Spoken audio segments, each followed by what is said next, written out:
Assalamualaikum warahmatullahi wabarakatuh. Selamat pagi semuanya. Perkenalkan, saya Sabrina Afinida Walia, NIM 101170007. Pada kesempatan kali ini, saya akan menjelaskan terkait masalah yang saya ambil sebagai materi atau bahan tugas akhir saya. Secara garis besar, saya akan mengambil topik COVID-19.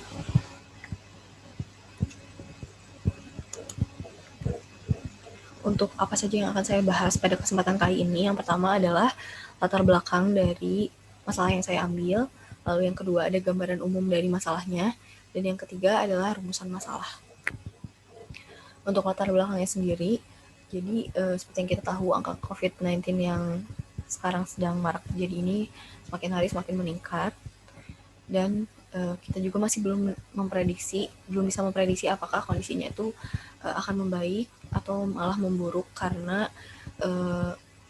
proses yang terjadi juga sangat masif ya.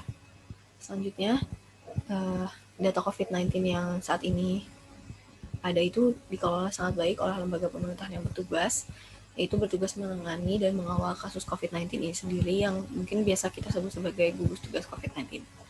Atau juga ada juga lembaga-lembaga volunteer yang juga mengelola data dari COVID-19 ini. Salah satunya adalah Kawal COVID-19. Umumnya data-data yang disebar ke masyarakat ini itu adalah berupa data-data penambahan kasus harian, baik itu kasus positif atau kasus sembuh dan juga kasus meninggal. Untuk usaha dari penanganan COVID ini juga sudah dilakukan oleh pemerintah. Salah satunya adalah kampanye besar-besaran yang seperti 3M, yaitu mencuci tangan, memakai masker, dan menjaga jarak. Dan pemerintah juga sudah melaksanakan 3T, yaitu trace, test, dan treat. Namun pertanyaannya adalah apakah hal tersebut sudah efektif dilakukan sebagai bentuk pencegahan dari penyakit COVID ini. Untuk gambaran umum dari kasus yang saya akan menjadikan sebagai tugas akhir ini adalah saya akan menjelaskan dulu sebelumnya data apa sih yang sebenarnya saya gunakan. Jadi data yang saya gunakan untuk penelitian tugas akhir saya adalah data PCR Kemenkes yang bersumber dari website kawalcovid.id. Namun datanya sendiri itu bukan saya ambil langsung dari Kawal Covid, melainkan saya punya spreadsheet-nya yang dibantu oleh Ibu Nuning selaku dosen pembimbing saya. Nah, data PCR Kemenkes yang saya dapat ini adalah data PCR Kemenkes dari setiap provinsi yang ada di Indonesia. Itu. Nah, akan dilihat data-data, yaitu data-data seperti jumlah suspek, probable, dan juga jumlah PCR dan TCM yang dilakukan di setiap provinsi yang ada di Indonesia. Nantinya data ini tuh akan juga jadi pertimbangan apakah program 3T yang dilakukan oleh pemerintah ini sudah tergolong efektif dalam menanggulangi wabah COVID-19 ini. Caranya itu adalah dengan membandingkan data jumlah PCR plus TCM dari tiap provinsi dengan nilai rasio lacak isolasi di provinsi tersebut atau yang nantinya akan disebut sebagai RLI. Nah, sebelumnya saya akan menjelaskan terlebih dahulu rasio lacak isolasi itu sebenarnya apa. Rasio lacak isolasi itu adalah perbandingan jumlah orang yang dilacak dan diisolasi terhadap jumlah kasus yang terkonfirmasi positif melalui tes PCR di daerah tersebut. Atau rumus secara singkatnya, RLI ini adalah jumlah OTG plus ODP terkonfirmasi positif COVID di provinsi terkait. Jadi semakin tinggi angka RLI ini, maka semakin banyak jumlah OTG dan ODP yang terjaring melalui proses pelacakan kontak dan isolasi dibandingkan dengan jumlah kasus terkonfirmasi di daerah tersebut. Berikut saya tampilkan data PCR Kemenkes yang akan saya gunakan. Seperti yang dapat dilihat, ada data suspek, data jumlah PCR plus TCM, lalu jumlah penduduk di provinsi tersebut, ada juga probable, ada jumlah negatif dari hasil tesnya, dan jumlah PCR plus TCM per 1 juta orang, lalu ada positivity rate dan testing ratio juga ada RLI.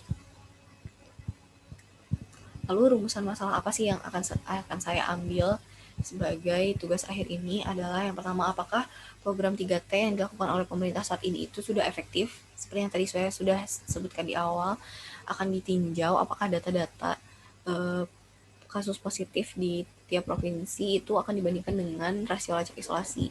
Maksudnya agar lebih jelas bahwa apakah sebenarnya COVID-19 ini sudah tertangani dengan baik atau tidak, karena jika kasus positifnya sudah menurun namun kapasitas tesnya justru menurun juga, itu sebenarnya kita masih harus mempertanyakan apakah sebenarnya memang kasusnya sudah menurun ataukah justru masih banyak orang-orang yang sebenarnya sangat berpotensi untuk positif COVID tapi justru tidak terlacak oleh pemerintah.